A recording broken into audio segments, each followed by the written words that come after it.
नमस्कार, आप सभी को वॉइस ऑफ करियर में स्वागत है। आज परसेंटेज का अगला टाइप 3 तक हम लोग पढ़ चुके थे। आज उसके आगे टाइप 4 में क्वेश्चंस को देखते हैं और कुछ कंसेप्ट को भी देखते चलेंगे। टाइप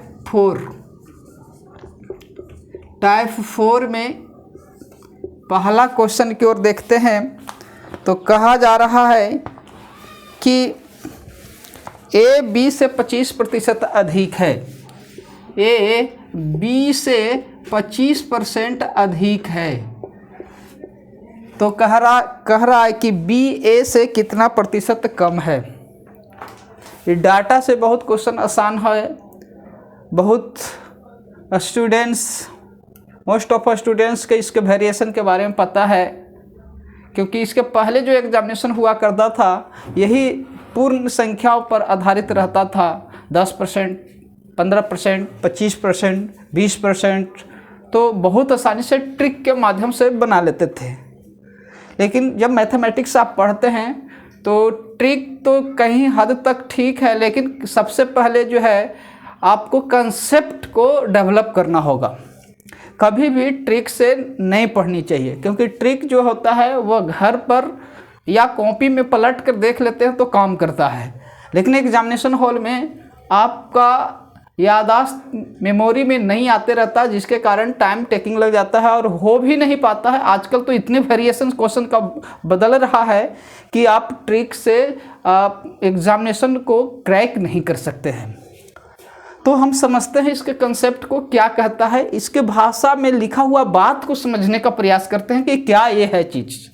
तो कह रहा है ए बी से 25% अधिक है। तो पहली बात जानना चाहिए परसेंटेज में कि जब जिसके साथ से लगा हुआ है या का लगा हुआ होता है तो उसका वैल्यू जो होता है उसके साथ लिखा जाता है, हर में लिखा जाता है, या जिसके साथ रहता है उसके जो वैल्यू जो होता है हर में होता है। देखेंगे बी के संग से लगा हुआ है। 25% का मीनिंग जो है, 25% का मीनिंग जो होता है आप सबको पता है। 25% का मीनिंग 1/4 है। इसका मतलब है यहाँ पर ए लिख दिया, यहाँ पे बी लिख दिया।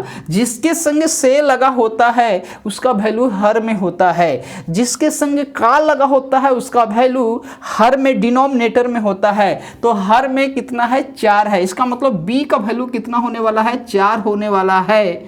और कहता है कि बी ए जो है बी से 25% अधिक है। अधिक का मतलब कितना अधिक है, तो 1 अधिक है, तो ए का वैल्यू कितना हो जाएगा, 5 हो जाएगा। इसको इस ढंग से लिखा जाता है। आगे देखते हैं सवाल इसी में क्या पूछा जा रहा है आपसे। कहा जा रहा है कि बी ए से कितना प्रतिशत कम है। अब क्वेश्चन आपसे पूछा है कि बी जो है ए से कितना % कम है। किससे कम है, तो ए से कम है। देखिए क्वेश्चन के अनुसार देखेंगे, जिसके संग से लगा हुआ हो उसका वैल्यू हर में लिखते हैं। कहा जा रहा है कि ए से कितना कम है।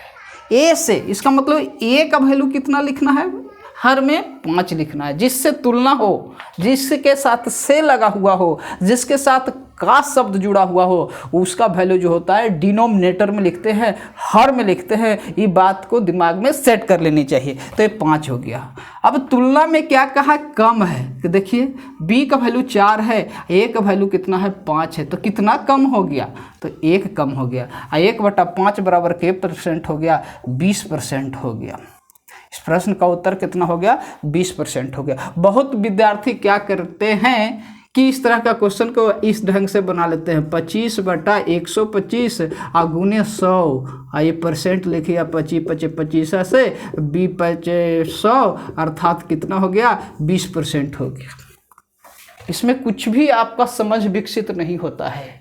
ये सिर्फ तब काम करेगा जब 20%, 10%, 15% वैल्यू रहेगा, तब काम करेगा। लेकिन इसमें जब भी वेरिएशन होगा तो आप प्रश्न को सॉल्व नहीं कर सकते हैं। जैसे पिछले सीजीएल में इस तरह के क्वेश्चन को इसी डाटा, इस सिंपल डाटा के साथ क्या किया जरा देख सकते हैं। ट्रिक कैसे फेल कर जाता है देखेंगे इसी क्वेश्चन को। इसी क्वेश्चन मान लिया जाए कि ए बी से 25% अधिक है। सीजीएल का प्रश्न है, आया हुआ प्रश्न है, तो आपका ऐसा था, ऐसा कर दिया a माइनस बी बटा बी और b बटा a माइनस बी का मान क्या होगा। अब आप यहाँ पर ट्रिक जो है आपका काम नहीं कर सकता है, इसलिए कभी भी ट्रिक पर बेस्ड नहीं होना चाहिए। आपका थॉट डेवलप होने ही नहीं देता, मतलब माइंड आपको आगे बढ़ने ही नहीं देगा। और एग्जामिनेशन, कम्पिटिटिव एग्जामिनेशन में तो बिल्कुल भी नहीं, आज के एग्जामिनेशन में तो बिल्कुल नहीं। आज तो वेरिएशन ऑफ क्वेश्चंस होते हैं, जहाँ पर जिसका डेवलप थॉट होता है उस पर एक प्रश्न बना पाते हैं। नहीं डेवलप होता है तो या तो कम अटेम्प्ट होता है या तो आप वहाँ पर नहीं पहुँच पाते हैं, जो मेरिट लिस्ट में नहीं पहुँच पाते हैं। इसलिए ऐसे प्रश्न, सिंपल क्वेश्चन में आप इस तरह से वेरिएशन कर देता है तो ट्रिक फेल कर जाएगा। तो फिर वही काम करेगा जैसे कि आपका ए है बी से हो गया, ए बी से हो गया, जिसके संग से लगा हुआ है, या तो परसेंटेज में से बनाइएगा तो 100 मान लीजिएगा, अगर नहीं तो फ्रैक्शन से बनाएंगे तो 25% का मतलब 1/4 हो गया, बी का मान 4 हो गया, अधिक है इसका मतलब 1 अधिक है तो 5 हो जाएगा। अब वैल्यू को पुट करके देखिए, 5 में से 4 गया तो 1 हो गया, 5 - 4 बटा बी 1/4 हो गया। फिर कहता है बी बटा बी का मतलब हो गया 4, a माइनस बी, 5 में से 4 गया तो 1 हो गया, इसका आंसर हो गया। एसएससी में प्रश्न पूछा हुआ है तो समझ सकते हैं कि जब वेरिएशन आता है तो आपका ट्रिक काम नहीं करता है, कुछ फिक्स पैटर्न के लिए ही ट्रिक होते हैं। तो इस बात को दिमाग में सेट करेंगे कि ट्रिक जो होता है फिक्स पैटर्न पर है तो काम कर जाता है, लेकिन अभी के ट्रेंड जैसा चला हुआ है और आने वाला जो समय जो होगा वो ट्रिक पर बेस्ड नहीं होंगे। नेक्स्ट क्वेश्चन की ओर चलते हैं। दूसरा क्वेश्चन कहा जा रहा है कि ए बी से 12.5% कम है। देखिए 12.5%, अब यहाँ पर तो बिल्कुल ट्रिक काम नहीं करेगा। ए बी से 12.5% कम है, इसका मतलब ये हुआ कि यहाँ पर ए लिख दिया और बी लिख दिया। 12.5% का मीनिंग आपको 1, 2, 3 टाइप में बड़ी अच्छा से इस पर प्रैक्टिस करवाया गया है, उस पर बेस्ड क्वेश्चन भी पढ़े हैं। तो 12.5% का मीनिंग 1/8 होता है। किसके संग से लगा हुआ है तो बी के संग से लगा हुआ है, इसका मतलब बी का वैल्यू कितना होगा 8। जिसके संग से लगा हुआ है उसका वैल्यू हर में हो जाता है, कम या अधिक होगा वो जिसके बारे में कह रहा है तो उसके बारे में। तो कम है तो कितना कम है, 1 कम है तो 8 में 1 कम करेंगे तो 7 हो जाएगा। सवाल पूछा जा रहा है कि बी जो है ए से कितना प्रतिशत अधिक है, बी ए से कितना प्रतिशत अधिक है, किससे तुलना है तो ए से तुलना है। तो जिसके संग से लगा हुआ हो या जिसके साथ से तुलना किया गया हो या जिसके संग का लगा हुआ हो, जिसके से कंपेयर किया गया हो उसका वैल्यू हर में लिखते हैं। अब देखिए कम है तो यहाँ पर अधिक पूछ रहा है, कितना अधिक हो गया तो कितना अधिक है तो 8 और 7 का अंतर कितना हो गया 1 हो गया। 1/7 का फ्रैक्शन मान आपके बारे में बतलाया गया था कि किस तरह से एक काम करता है। ऐसा कभी भी न करें कि 1/7 × 100 और 100/7 लिखकर डिवीजन करके परसेंटेज निकालने हैं। ये तरीका जो होता है आपको आगे नहीं बढ़ने देगा। इसलिए कुछ वैल्यू के बारे में हम कहे थे कि उसके साथ प्रैक्टिस कीजिए, हैबिट बनाइए, ऑटोमेटिक होते चला जाएगा। और 1/7 जो होता है 14.2/7% के बराबर होता है, या इसी को बोलते हैं डेसिमल में लिखेंगे तो 14.28% हो जाएगा। इस प्रश्न का उत्तर हो जाएगा। नेक्स्ट क्वेश्चन है, अगला क्वेश्चन, तीसरा क्वेश्चन क्या कहा जा रहा है। तीसरा में वेरिएशन है। कहता है एक किताब की कीमत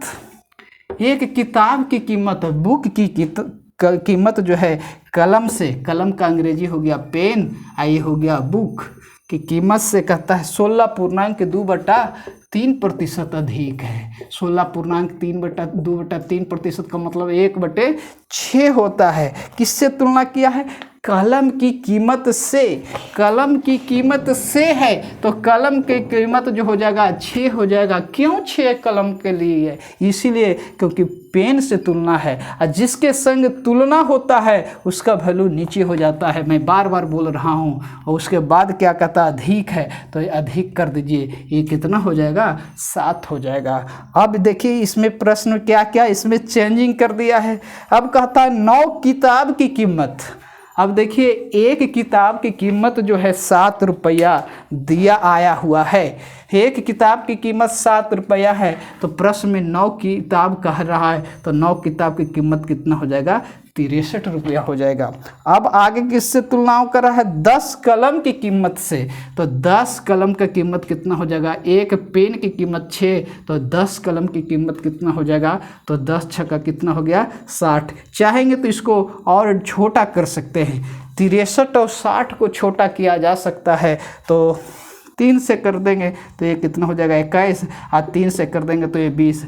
छोटा ना भी करेंगे तो ऊपर भी आंसर पर रिजल्ट पर प्रभाव नहीं करता है क्योंकि परसेंटेज ही रेशियो है, रेशियो ही परसेंटेज होता है। अब देखिए केकरा से तुलना कर रहा है, उसका वैल्यू नीचे होगा। कह रहा है कि 10 कलम की कीमत, कलमों की कीमत से, यानी कि कलम की कीमत से तुलना करता है तो कलम का कीमत कितना है? 20। तो 20 लिखिए। अधिक या कम का मतलब हो गया अंतर। ये कितना दोनों के बीच का अंतर है? तो 1 हो गया। तो 1 हो गया। 1/20 बराबर भली भांति आप जानते हैं कितना परसेंट होता है? तो 5% होता है। तो इस तरह से क्वेश्चन को सॉल्व करेंगे। ट्रिक लगाते काम नहीं करेगा क्योंकि यहाँ पर क्वेश्चन चेंज हो गया है, वेरिएशंस में आ गया। कितनों परिवर्तन हो जाएगा। आपको जब डेवलप हो जाता है, लिखने का तरीका पता हो तो कोई दिक्कत नहीं होता है। नेक्स्ट क्वेश्चन देखते हैं। Question number 4। क्वेश्चन नंबर 4 क्या कह रहा है? कह रहा है कि एक महिला की मजदूरी, महिला वुमन की मजदूरी बात कर रहा है, अब पुरुष की मजदूरी बात हो रहा है। महिला और पुरुष की मजदूरी की तुलना है। अब देखते हैं परसेंटेज में है कि क्या में? हाँ परसेंटेज में है। 37.5% है। 37.5% का मीनिंग जो होता है बार बार आया है, कितना होता है? 3/8 होता है। 12.5% का 3 गुना होता है। 12.5% का मतलब 1/8 तो 37.5% का मतलब 3/8 होगा। तो अब देखते हैं केकरा से तुलना है, जिसका तुलना होगा उसके नीचे वैल्यू होगा। अब क्या कहता है कि पुरुष की मजदूरी से, पुरुष की मजदूरी से यानी कि पुरुष की मजदूरी 8 होगा। ये कम की बात कह रहा है, महिला की मजदूरी कम है पुरुष की मजदूरी से, तो जिससे तुलना उसका वैल्यू नीचे। कितना कम है? 3 कम है तो इसका मतलब 5 हो गया। इसका मतलब ये हुआ कि महिला का एक दिन का मजदूरी जो है 5 रुपया है और जबकि पुरुष का मजदूरी जो है एक दिन का 8 रुपया है। अब आगे देखते हैं। कहता है एक पुरुष की 7 दिनों की मजदूरी है। 7 दिन की मजदूरी, एक दिन की मजदूरी एक पुरुष का कितना है? 8 रुपया है। तो 7 दिन में मजदूरी कितना हो जाएगा? कितना होगा? 8 सते 56 रुपया हो जाएगा। ये रुपया हो जाएगा। अब महिला का कितना है? 10 दिन की मजदूरी से बोल रहा है। 10 दिन की, एक दिन की मजदूरी 5 रुपया तो 10 दिन के कितना हो जाएगा? 50 रुपया हो जाएगा। और इसको चाहेंगे तो छोटा कर सकते हैं, नहीं तो यहीं से सोल्व कर सकते हैं। छोटा कर लेते हैं 25, आदत आप में आना चाहिए। और यहाँ कितना हो जाएगा? 28 हो जाएगा। अब देखिए तुलना केकरा से कर रहा है। कहता है एक महिला की 10 दिन की मजदूरी से, यानी कि महिला के मजदूरी से तुलना कर रहा है। तो जिससे तुलना होता है उसका वैल्यू नीचे रख दिए। ये कितना हो गया? 25 हो गया। कितना है? 25 से कितना अधिक है भाई? तो 28 हो गया। तो ये 28 और 25 का अंतर कितना हो गया? तो ये 3 हो गया।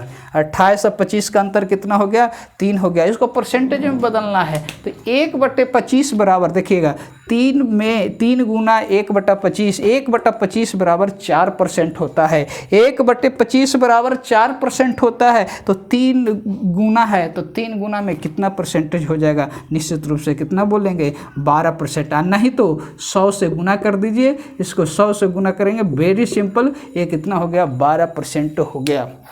तो ये टाइप नंबर 4 में हम सब देख सके कि किससे कोई तुलना होता है तो उसको किस तरह से व्यक्त किया जाता है, या क्वेश्चन का लेवल जैसे जैसे बढ़ते जाएगा उसको आपने कैसे लिखना है, कैसे व्यक्त करना है, ये टाइप 4 में दिखाया गया। अगर इन बातों को आप सही ढंग से समझ लेते हैं तो हिंदुस्तान का कोई भी एग्जामिनेशन हो वहाँ पे आपको लिखने और व्यक्त करने में कोई दिक्कतें समस्या उत्पन्न नहीं होगी। मेन दिक्कत होता है कैसे लिखा जाए। जब सीधा सीधा नंबर होता है तो 100 लेके भी बना लेते हैं, लेकिन जैसे जैसे फ्रैक्शन में, डेसिमल में नंबर आता है उसे व्यक्त ही नहीं कर पाता, मोस्ट ऑफ स्टूडेंट्स नहीं व्यक्त कर पाते हैं। तो इसीलिए इस टाइप में ये चीज़ को दिखाया गया है। इससे अनंत क्वेश्चन बन सकता है, 20%, 10% लेकर हज़ारों क्वेश्चन बनाए जा सकते हैं। लेकिन हमने क्वेश्चन के कुछ क्वेश्चन को लेकर सिर्फ और सिर्फ बताने का प्रयास है कि कोई चीज़ को कैसे वेरिएशन में आता है तो उसे कैसे व्यक्त करना चाहिए। नेक्स्ट क्वेश्चन के लिए और चलते हैं, नेक्स्ट टाइप के क्वेश्चन में ले जाते हैं। अगला टाइप में, टाइप 5 में देखते हैं। टाइप 5 में क्वेश्चन में देखते हैं, कहता है कि किसी संख्या को 5/6 से गुना कर दिया जाए। कोई संख्या को 5/6 से गुना किया गया है, उसके जगह पर 6/5 से कर दिया गया है। देखिए 5/6 से गुना करने की जगह पर 6/5 से गुना कर दिया गया है, तो कहीं ना कहीं त्रुटि आ जाएगा। तो परिणाम में कितना त्रुटि आ जा रहा है इसको आप व्यक्त करना है। तो आपको हमेशा बताते हैं कि जब भी हर में होता है तो संख्या होता है, कोई संख्या स्थित कहाँ होती है, ओरिजिनल संख्या कहाँ होती है, तो ओरिजिनल संख्या जो होता है हर में होता है, डिनोमिनेटर में होता है। इसका मतलब संख्या 6 है और कितना है 5 है, तो एक ही संख्या होगा। कोई संख्या जो होगी एक ही होगी, कोई ओरिजिनल संख्या तो एक ही होगा, लेकिन एक जगह 6 है एक जगह 5 है, तो ऐसा तो हो नहीं सकता है। तो हम कुछ एक ओरिजिनल नंबर मान लेते हैं, वह वास्तविक संख्या कौन सा है, मूल संख्या कौन सा है, ये आएगा कहाँ से भाई। तो हर में जो संख्या दिख रहा है 6 और 5, उसका एलसीएम ले लेते हैं। कोई भी नंबर ले सकते हैं, 6 और 5 से कटे वाला कोई भी नंबर ले लेते हैं। आप ना भी लेंगे तो पर भी सॉल्यूशन आएगा, उसका आंसर आएगा। लेकिन प्रॉब्लम क्या क्रिएट करेगा, बस कैलकुलेशन पर डिपेंड कर जाएगा, कैलकुलेशन पर अंतर पड़ जाएगा। कैलकुलेशन करेंगे तो लिए गए टाइम पर डिफरेंस हो जाएगा। लेकिन 6 और 5 का अगर एलसीएम लेते हैं या उसका कोई मल्टीपल्स लेंगे तो कभी भी कैलकुलेशन पर असर नहीं कर सकता। तो 6 और 5 का अंतर कितना होगा, 6 और 5 का एलसीएम कितना हो जाएगा, तो 30 हो जाएगा। 6 और 5 का एलसीएम जो होगा, एलसीएम होगा 30, इसलिए 30 क्या ले लिए, संख्या मान लिए। संख्या मान लिए, मूल संख्या कितना है, 30 है। मूल संख्या 30 है, इसका मतलब 30 से इसको मल्टीप्लाई कर देंगे। यहाँ पर भी 30 से क्या कर दिए, मल्टीप्लाई कर दिए। ये 6 × 5 = 30 हो गया, यानी कि मूल संख्या कितना था, 25 से था। 25 से उसको गुना करना था, लेकिन गुना कर दिया है कितना से, ज़रा देख सकते हैं, 36 से गुना कर दिया है। कहीं ना कहीं तो गलती हो रहा है, ज़्यादा हो रहा है, परिणाम से ज़्यादा आ जाना क्या हो रहा है, यही त्रुटि हो रहा है। 25 से गुना करने के बजाय 36 से कर दिया है, कितना ज़्यादा हो रहा है। 25 से 36 हो जाना कितना ज़्यादा हो रहा है, तो ये कितना ज़्यादा हो गया, 11 ज़्यादा हो रहा है। किससे ज़्यादा, मूल संख्या से। जब भी परसेंटेज निकाला जाता है तो मूल संख्या से ही डिवाइड किया जाता है, मूल संख्या से ही तुलना किया जाता है। तो मूल संख्या कितना हो गया, 25 हो गया। आपको ऑलरेडी जानते हैं कि 1/25 बराबर 4% होता है। तो 11 बराबर कितना होगा, 11 गुना कितना हो जाएगा, तो 11 × 4 = 44 हो जाएगा। या 100 से गुना करेंगे तो 25 × 4 = 100 हो जाएगा, अर्थात 44% इस प्रश्न का उत्तर हो जाएगा। बहुत विद्यार्थी क्या करते हैं, इसको इधर से उधर भी गुना करते हैं, वो भी हद तक सही है, लेकिन ये नहीं पता चलेगा कि वह मूल संख्या क्या होता है, इसके बाद में क्या कहा जा रहा है, ये प्रश्न का मतलब क्या होता है। ये प्रश्न का मतलब यह है कि संख्या कितना है, 6 है, और यहाँ पे कितना है, 5 है। तो कोई संख्या दो रूप में तो हो नहीं सकता है, एक ही संख्या है, तो 6 और 5 से कटने वाला नंबर ले लिए। इसलिए एलसीएम का प्रयोग करते हैं ताकि एक न्यूनतम संख्या आ जाए जो 6 और 5 को भी डिवाइड कर सकता है। हालांकि 30 या 30 का कोई मल्टीपल भी लेकर प्रश्न को सॉल्व करेंगे तो आंसर पर कोई प्रभाव नहीं पड़ेगा। नेक्स्ट क्वेश्चन की ओर चलते हैं। दूसरा क्वेश्चन, अगला क्वेश्चन क्या कहता है कि किसी संख्या को 5/3 से गुना करना था। लेकिन उसको गुना कर दिया है 3/5 से गुना कर दिया है, बस उसे ही करेंगे। मूल संख्या मान लेंगे, ओरिजिनल नंबर मान लेंगे। मूल संख्या कौन सा होगा, तो हर में स्थित जो संख्या है उसका एलसीएम ले लीजिए। 3 और 5 का एलसीएम कितना हो जाएगा, 15 है ना। 3 और 5 का एलसीएम कितना हो गया, 15। तो आप 15 से ही गुना कर दीजिए। जब भी फ्रैक्शन आता हो कोशिश कीजिए फ्रैक्शन को हटाने का प्रयास कीजिए, और तब भी हटेगा जब हर पर डिनोमिनेटर से वर्क करेंगे, तभी हट पाएगा। कोई भी मैथमेटिक्स में, फिजिक्स, केमिस्ट्री, कुछ भी कहीं पर भी आता हो, फ्रैक्शन को हमेशा अवॉइड करना चाहिए। अवॉइड तभी कर सकते हैं आप जब आप में कैपेसिटी होगा, तभी कर पाएंगे। तो 3 से कट गया, ये 5 बार में 25 हो गया, यानी 25 से गुना करना था, लेकिन कर दिया कितना से, 3 3 9 से गुना कर दिया है। देखिए 25 से 9 हो गया है, आंसर पर प्रभाव आ रहा है, कमी आ जा रहा है। कितना कमी हुआ, 25 से 9 आ गया, कितना कमी हुआ, तो 16 की कमी हुआ। कि कितना से, तो 25 से, जिससे तुलना होता है। और तुलना होता है समान रूप से किससे, तो मूल संख्या से तुलना होती है। तो 25 हो गया, 25 से भाग दिए। आपको ऑलरेडी पता है 1/25 बराबर 4% होता है, तो 16 गुना रहेगा तो कितना हो जाएगा, 16 चौका 64 हो जाएगा। यानी कि 100 से गुना कर दिए, 25 चौका 100 हो गया, यानी कि 64% हो जाएगा। ध्यान रखेंगे, माइनस का मतलब क्या बतलाता है, कमी को बतलाता है। कभी भी आंसर में माइनस व्यक्त नहीं किया जाएगा, कभी भी माइनस में ऑप्शन में माइनस में व्यक्त नहीं किया जाएगा। सिर्फ माइनस ए व्यक्त करता है कि संख्या में परसेंटेज में कमी हो रहा है। यहाँ पर हम कमी को लिख दिए बस, या प्रश्न में भी ऑप्शन में हो सकता है। यहाँ पर 64% की कमी, कहीं पर 64% की वृद्धि, कभी कमी, ऐसे करके दिया जा सकता है। नेक्स्ट क्वेश्चन की ओर देखते हैं। अगला क्वेश्चन है कि किसी संख्या को 25% बढ़ाने के जगह पे, नेक्स्ट क्वेश्चन क्या है, 25% बढ़ा दिया जाए। अगर कोई संख्या को 25% बढ़ा देते हैं तो वह कितना संख्या हो गया, 125% हो जाएगा, निश्चित रूप से हो जाएगा। फिर कहता है कि नहीं 25% ना बढ़ाना है, 25% कम करना है। शुरू में 25% बढ़ गया तो 125 हो गया। अब कहता है नहीं 25% कम गया, तो कम गया तो कितना हो जाएगा, 75% हो गया। इसको फ्रैक्शन में लिखने की कोई ज़रूरत नहीं है, तो बड़ी आराम से कर दिए। 25 से तो कट जाना चाहिए, 25 से कितना बार में कटेगा, 5 बार में कटेगा। 25 से कितना कटेगा, 3 बार में कटा। अब देखिए क्या फ़र्क पड़ रहा है, क्या हो गया, 5 से कितना हो गया, 3 हो गया, कम गया। 5 से 3 हो जाना कम गया, कितना कम रहा है, तो 2 की कमी हो रहा है। कितना से कमी हुआ, तो 5 से हो गया। जब भी तुलना तो मूल वाली संख्या से, प्रारंभिक संख्या से तुलना होता है, और जिससे तुलना होता है परसेंटेज निकालना हो उसका मान हर में होता है।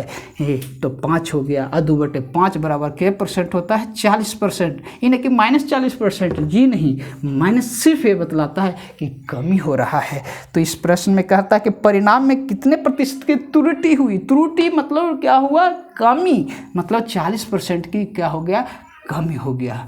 तो इस तरह से टाइप 5 में आपको 3 तरह के हम क्वेश्चन को सिलेक्ट किए थे, और इस तरह का क्वेश्चन आता है तो अपने आप को इस ढंग से ढालने का प्रयास कीजिए, अपने आप को सॉल्व करने की कोशिश कीजिए, बार बार प्रैक्टिस कीजिए। एक बार मेरे द्वारा बताए हुए तरीकों को क्या करना है, आपको पढ़ते वक्त, जब आप क्वेश्चन बनाते हो तो पढ़ते वक्त उसको सॉल्व कीजिए, और उसके बाद लगातार 2 बार, 3 बार, 4 बार, 5 बार लगातार बनाते रहिए। निश्चित रूप से आपका थॉट डेवलप हो जाएगा, और पूरा उम्मीद मैं करता हूं कि जब पूरे परसेंटेज को आप पढ़ लेंगे सही ढंग से, तो आपके सोचने का तरीका जो होगा निश्चित रूप से डिफरेंट होगा। यही डिफरेंट जो होगा आपको एग्जामिनेशन हॉल में अन्य बच्चों से, लाखों करोड़ों बच्चों से आपको डिफरेंट करेगा। और जो डिफरेंट करता है उन्हीं बच्चे का कहीं ना कहीं 1 नंबर ज़्यादा हो जाता है, 0.5 से आगे निकल जाता है, कोई बच्चा 0.5 से पीछे पड़ जाते हैं। उसका कारण मेन यही होता है। तो ठीक है, हम अगला टाइप में परसेंटेज का लेके आएंगे, उसमें अलग अलग डिफरेंट टाइप का क्वेश्चन देखेंगे।